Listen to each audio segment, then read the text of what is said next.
Good morning everyone. Today we are going to learn about Today we are starting our day 1 of electronic course. Yes, you heard it right. We are gonna teach electronics to basic students on free on YouTube, Instagram. So today we'll start with our day 1. What is meant by electronics? Electronics is nothing but it is operating voltages, handling with circuits and all. Okay, first we come across voltage. What is the voltage? Voltage is the measuring unit, like how much the, for example, a battery. If we take a battery, how much current is released by the, how much energy is released by the battery, how much, for example, if we measure it, it will give 9 volts. Volts is nothing but it's a measuring unit, so it is called voltage. It is denoted by V.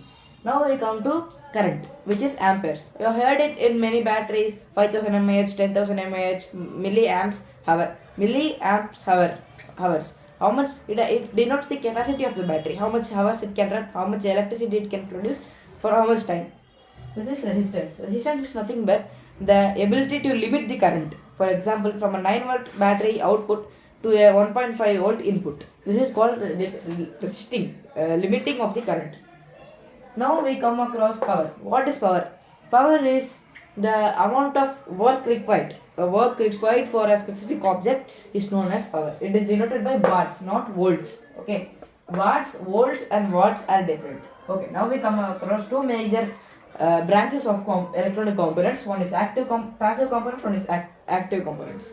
So first, in passive components, it is a resistor which limits the current, which we read yesterday, from a 9 volt battery, which is used in circuits to limit the current from high voltages. Next, we come across capacitor. Capacitor is nothing but it's like a small battery which stores the current temporarily, and when current is cut off, it releases the energy soon. So it is like a mini storage or battery kind of. Then inductor. Inductor is just the same thing. It also stores the energy, but in a magnetic field. It is like a copper coil which stores energy in a magnetic field. Then active components.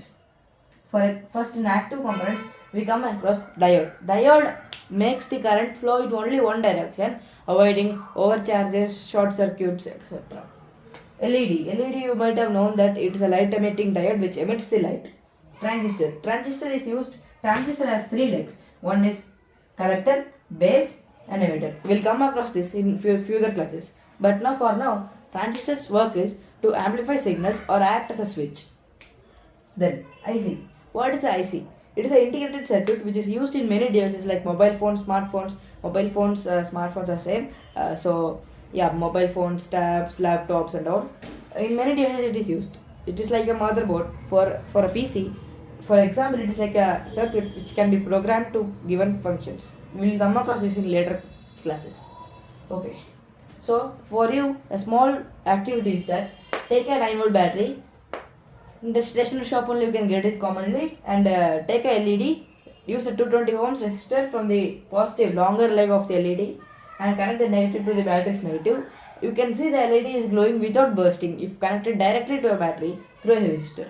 Okay, thank you. In upcoming classes we'll learn these all topics, so stay tuned.